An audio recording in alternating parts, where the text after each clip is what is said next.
Hello everyone, welcome back to Sydney and Starlet. And if you are new here, welcome!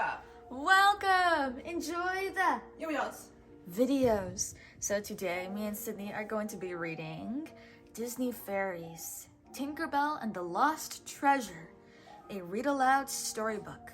So, let's begin. Who's that? That's Tinkerbell. Do you know who this is? You don't know who that is? That's Terrence. He's iconic. Summer was over. It was time for the fairies of Pixie Hollow to bring the beautiful season of autumn to the mainland. Unseen by the humans below, they burst through the clouds and began working their magic. Soon, the whole world was full of warm colors of autumn. The fairies headed for the second star to the right to make their journey home. Back in Pixie Hollow, other fairies were collecting pixie dust from the pixie dust tree. Pixie dust made it possible for all fairies to do their special kinds of magic. When the buzzer signaling the end of the workday sounded, Terrence bid his fellow dust keepers goodbye. As usual, he was off to help his best friend, Tinkerbell, with her latest invention. Terrence found Tinkerbell at the stream, putting the finishing touches on her new boat, the Pixie Dust Express. Soon, she was ready for a test run. She launched the gourd boat into the water, and Terrence got into a leaf boat and paddled up beside her. "Don't worry, I'll be right next to you," he said. "Let her rip." Tinkerbell pulled the ripcord, and the Pixie Dust Express zoomed away. "Whoa!" cried Terrence, as a huge spray of water from Tink's boat sank his. Tink sped along, pulling various levers. Suddenly, the wings, skis, and a water wheel popped out, making her boat zip forward even faster. "Uh-oh," Tink said as she spotted some rocks up ahead. The boat's skis snapped off, but her craft cruised ashore and kept on going, right toward a tree. The Pixie Dust Express shot up the tree's trunk, coming to rest on the tippity top, then fell back to the ground. "Are you okay?" asked Terrence. "I'm good, thanks," Tink assured him. "Wow, I'm impressed," Terrence said as he helpfully gathered the bits and pieces of her boat. "You're really handling this well." But Tink couldn't hold her frustration in for long. "Ah!" she cried. "I can't believe the boat broke." It just needs a little tinkering," Terrence said breezily. His cheerful attitude had Tinkerbell feeling better in no time. Suddenly, a fairy arrived with a message. Queen Clarion wanted to see Tinkerbell right away. Tink nervously hurried to the royal chambers, where Queen Clarion, the Minister of Autumn, and Fairy Mary were waiting for her. "Since time immemorial," the minister began solemnly, "fairies have celebrated the end of autumn with a reveille, and this particular autumn coincides with a blue harvest moon. A new scepter must be created to celebrate the occasion." He led Tinkerbell to a hall filled with stunning scepters, each one unique. This year, it is the turn of the Tinker Fairies. "And Fairy Mary has recommended you," Queen Clarion declared. Tinkerbell gasped in disbelief. "At the top of the scepter, you will place a moonstone," the minister continued. He directed everyone's attention to an ancient tapestry hanging on the wall. "When the blue moon is at its peak, its rays will pass through the gem, creating blue pixie dust. The blue pixie dust restores the pixie dust tree." "Here is the moonstone," said Fairy Mary, as she shared Tink to an ornate case. It has been handed down from generation to generation. It is ridiculously fragile. Tink was touched to be given such an honor. She hugged Fairy Mary and knocked the moonstone out of its case. "You have to be careful," Fairy Mary cried. She caught the moonstone and placed it back in its case. Tinkerbell gently took the case, bowed, and left the chamber. That night, Terence paid Tink a visit. She told him all about being chosen to create the new fall scepter. The blue moon only rises in the Pixie Hollow every 8 years, Terence explained. The trajectory of the light beams have got to match the curvature of the moonstone at a 90-degree angle so the light can transmute into pixie dust. Tink was impressed with Terence's knowledge. When he volunteered to be her assistant, she was all for it. Terence arrived at Tink's house bright and early the next day. She was still in bed. "Morning," he called. "We have one full moon until the autumn reveille." Terence led Tink a tasty breakfast and headed off to work. Later, on his way home, he dropped off some supplies he thought she might be able to use. Day after day, Tink tried out different designs for the scepter, and day after day, Terence was there with food, advice, and a cheerful willingness to do any job that Tinkerbell wanted him to do. She couldn't have asked for a more helpful assistant. As time wore on, though, Tink began to find Terence a bit too helpful. His broom scratched annoyingly on the floor when he swept. It got in her way when she was working. He sometimes stoked the fire so much that the room filled with smoke. Still, she tried to be patient. Finally, the day came for Tink to finish her creation. "Steady," said Terence, as Tink removed the moonstone from its case. "I know," replied Tink. "Shh." With Terence hovering over her, Tink maneuvered the moonstone closer to the scepter, but then a piece broke off the setting. "Looks like you need some sort of sharp thingy," said Terence as Tink tried to repair it. As he headed out the door to find a tool to do the job, Tink called, "Take your time!" Once she was alone, Tink was able to concentrate and repair the setting. She placed the moonstone at the top of the scepter. Just then, Terence arrived, proudly rolling in a compass he had found at the cove. "It's your sharp thingy," he announced. Tink was annoyed. The compass was round, the exact opposite of sharp. "Would you please get this thing out of here?" she said. She bumped the compass with her hip and rolled it across the room. Whack! The compass hit the scepter, causing the moonstone to pop out. Then the compass began to spin, finally tipping over and landing on the scepter. Tink's beautiful creation shattered instantly. Tink quickly grabbed the moonstone. "Out!" she yelled at Terence. "You brought this stupid thing here. This is your fault!" Terence was stunned. "Fine. Last time I tried to help you," he yelled back. Tink set the moonstone down on a cushion and began to pace. She didn't know how she could fix the scepter in time. In frustration, she kicked the compass with all her might. The cover popped open and crushed the moonstone. "No!" Tinkerbell said with a gasp. That night, after failing to repair the moonstone, Tink desperately tried to figure out what to do next. Her friend Clank and Bobble stopped by. "Came to see if you wanted to join us for fairy tale theater," said Clank. "I really don't have time." Tink answered nervously. Not to worry, Bobble told her. We'll tell Fairy Mary you couldn't make it. Suddenly, Tinkerbell realized that Fairy Mary might know where to find another moonstone.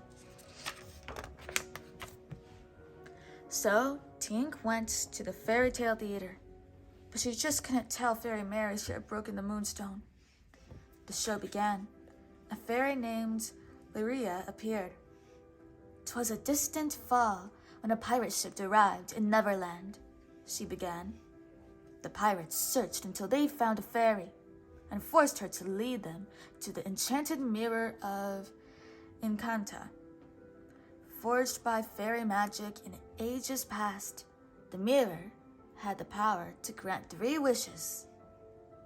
Next, Lyria told how the pirates made only 2 wishes before being shipwrecked and losing the mirror forever.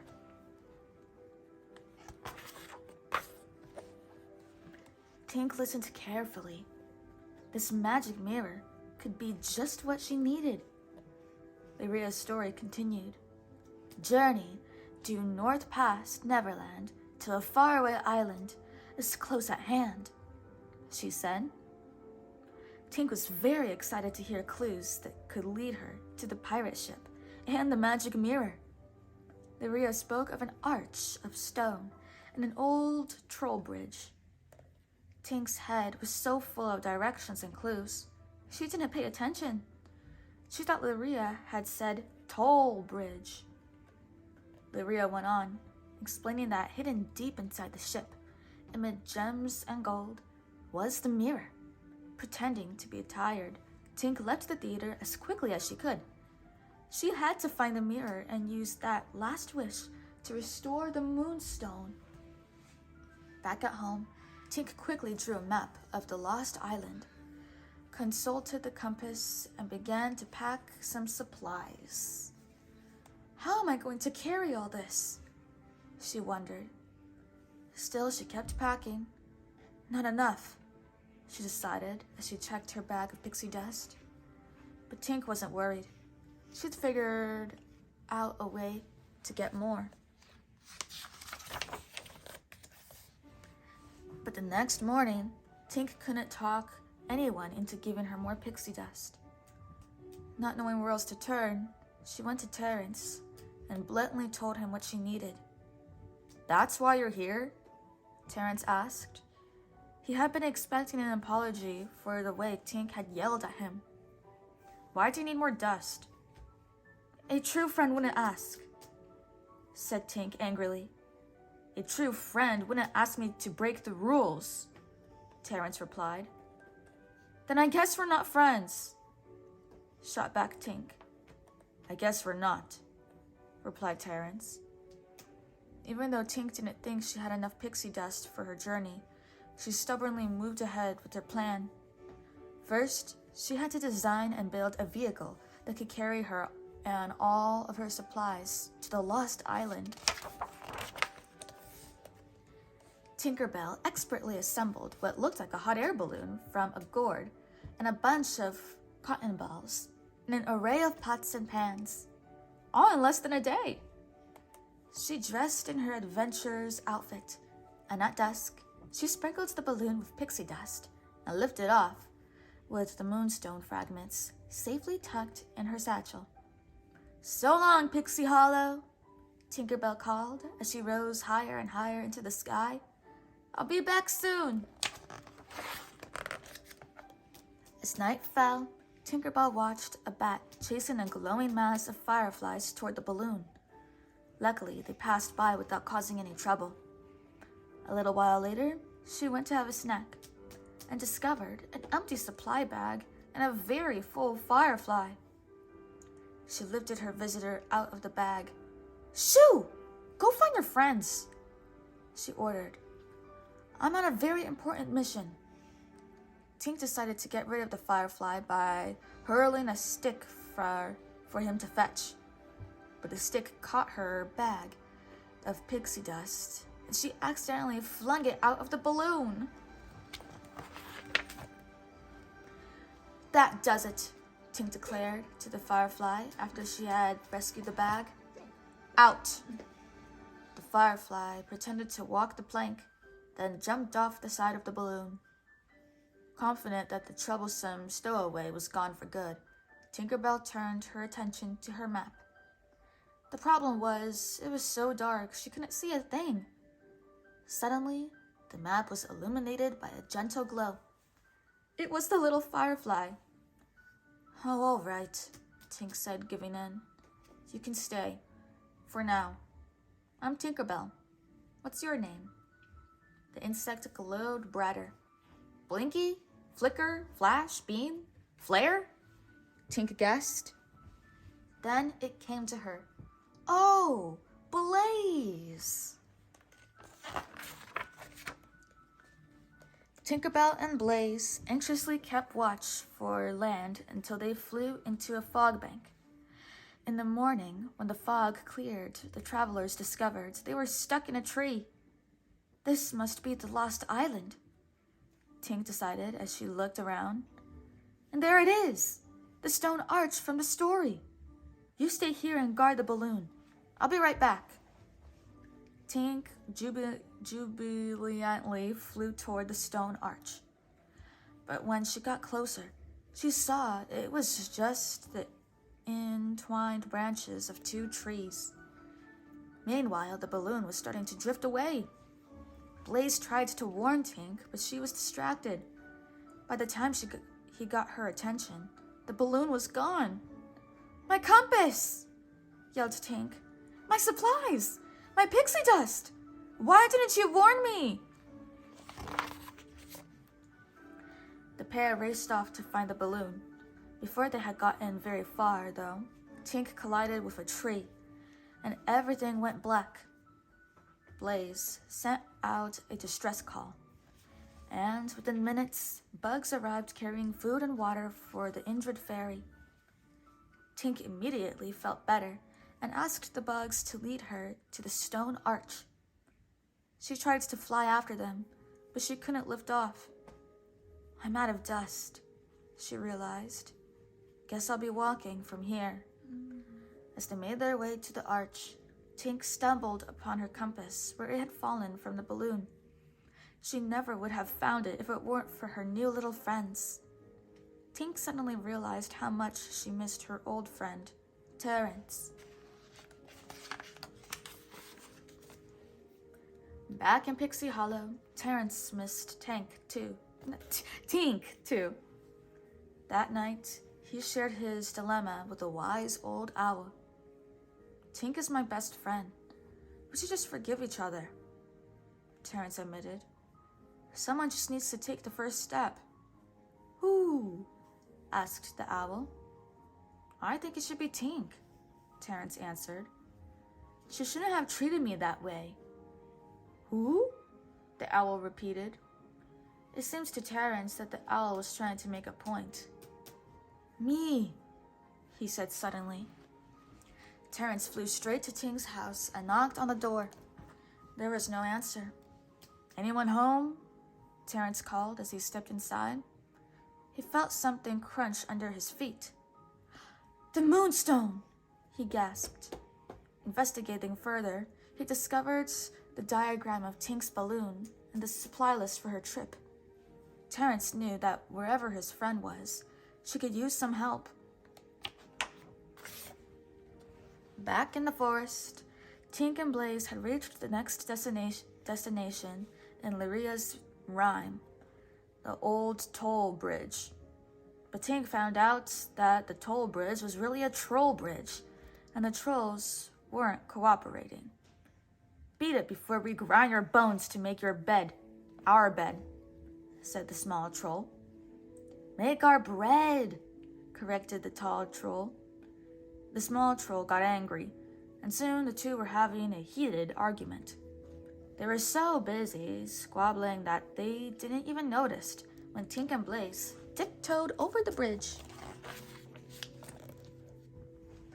The two explorers continued across the island. Finally, they emerged from the brush onto a beautiful beach. Tink was overjoyed. She had found the pirate's shipwreck. Okay, Blaze, this is it. We've got to find that mirror and fix the moonstone. Let's go. Nervously, Tink and Blaze ventured into the cold, damp ship. It creaked and moaned as if it were alive, and unhappy at being disturbed. Tink shivered. Why couldn't the mirror be in a bunny-filled meadow? She wondered. Despite their rising fear, the pair continued on to the captain's quarters. Look, Blaze, said Tink. There, illuminated by a shaft of light, was a satchel. Did it hold the gems and gold that Lyria had spoken of? Tinkerbell pulled out the compass needle and hurled it at the bag. Rip! Lost fairy treasures spilled out into a heap on the floor. Tink reached into the treasure, rooted around and pulled out the mirror. She laid the fragments of the moonstone in front of the mirror, then took a deep breath. I've only got one shot at this, she told herself. I wish, she began, but was very distracted by Blaze's buzzing near her ear. She tried again. I wish. Blaze continued his racket. Bzzz. Blaze, I wish you'd be quiet for 1 minute, Tinkerbell shouted. The buzzing stopped. Tinkerbell gasped. No, that one didn't count, she wailed. Her one chance to fix the moonstone was gone. As one of her tears fell onto the mirror, Terrence's face appeared in the reflection. Terrence? Tink exclaimed. I am so sorry. I forgive you, replied Terrence. But why didn't you tell me about the moonstone? I didn't think I needed any help, Tink explained. I was wrong. I wish you were here with me.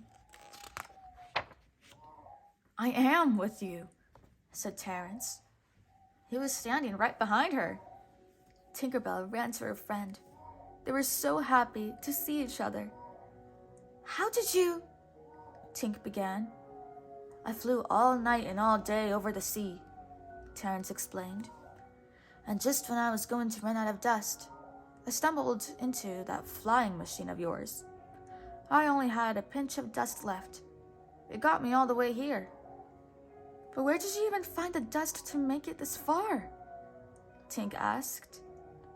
I borrowed a little extra, Terrence admitted. Tink couldn't believe Terrence had broken the rules for her. Just then, the friends' joyful reunion was interrupted. A vicious pack of rats had come to make a meal of the fairies. Tink and Terrence grabbed the mirror and ran. Blaze tried to distract the rodents by darting and dipping overhead, but it was no use. Terrence and Tink were soon surrounded. Thinking quickly, Terrence grabbed Tink and swung across the room. Crash! The pair landed on a sack of plates, then rode one through the air like a flying saucer. Suddenly, Terrence spotted a loose board in the floor. There's our way out, he told Tink. While she tried to pry the board open, Terrence tried to hold off the rats by brandishing the compass needle like a sword, but the rats began to close in. Suddenly, the shadow of a hideous monster appeared on the wall behind Terrence. It glowed ferociously, sending the rats scurrying away in fear. Tink and Blaze cheered. They had made the creature with Blaze's light, and it growls by using Tink's hat as a megaphone. Come here, you vicious monster, said Tink, giving the tiny firefly a playful rub on the head. Terrence led Tink and Blaze back to the balloon. Luckily, there was just enough pixie dust left in Tink's bag to allow them to lift off. I don't know if it would help, but I brought this, said Terrence. He handed Tink the shattered scepter. Hey, I've got an idea, Tink announced to Terrence. Would you help me?" Together, they worked through the night to repair the broken scepter as the blue moon rose higher in the sky. Back in Pixie Hollow, the revelry was already underway. But where, Fairy Mary wondered, was Tinker Bell? The blue harvest moon is high. The moonlight beams are almost at their mark. "This is a disaster," she moaned. Suddenly, Tink and Terrence swept in, waving and smiling from Tink's balloon. Queen Clarion was impressed. "Now that's an entrance," she exclaimed. Tink walked over and kneeled in front of the Queen. "Your Highness," she said, with great ceremony. "Where is the scepter?" Queen Clarion asked. There were complications," Tinkerbell replied. A look of dread passed over the faces of Fairy Mary and Queen Clarion. "But it's ready now, Your Highness," added Tink as Terrence handed her the scepter. "Fairies of Pixie Hollow," Tink announced as she placed the scepter in a special stand. "I present the Autumn Scepter." Tink removed the leaf covering, and everyone gasped. Her creation was fashioned from the broken bits of the scepter, the bent mirror frame, and the fragments of the moonstone. It was beautiful and wildly unusual. "Please work, please work, please work," Tinkerbell whispered as the rays from the blue moon began to touch the scepter. Whoosh! The moonbeams reflected everywhere and streaked above the crowd, raining down rare blue pixie dust.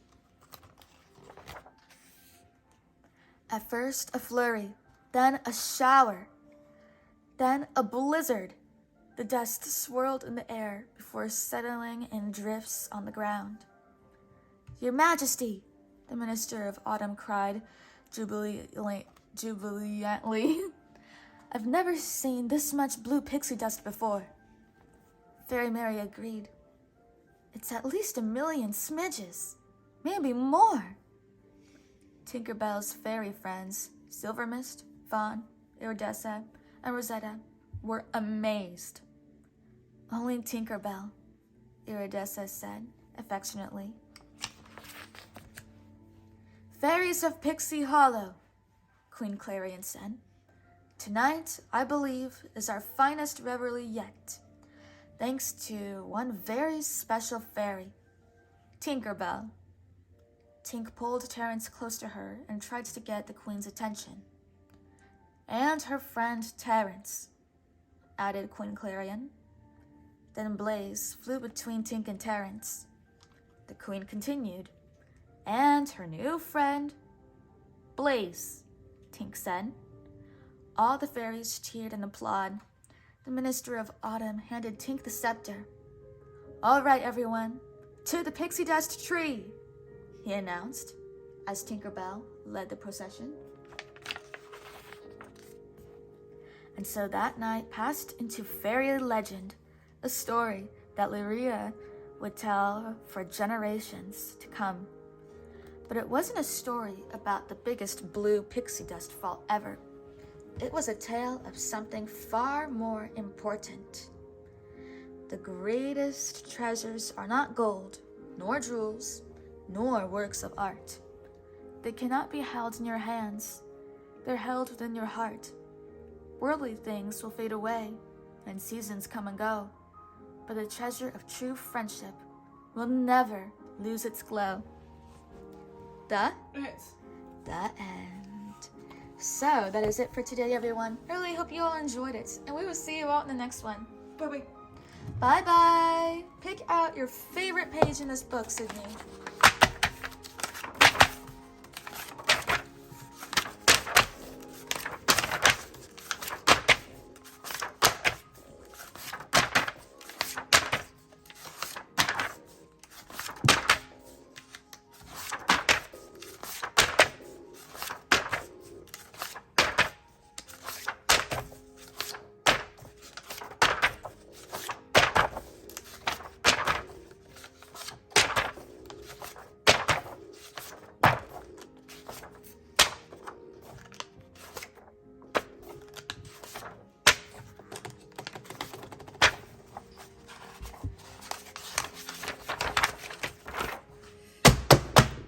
Oh, wow. Who's favorite character? Queen Clarion, Tinkerbell, Fairy Mary, Terrence. Oh, you're picking out a word instead. Wait, what? Oh, she picked the word everyone. Everyone is Cindy's favorite character. Ciao. What? Everyone.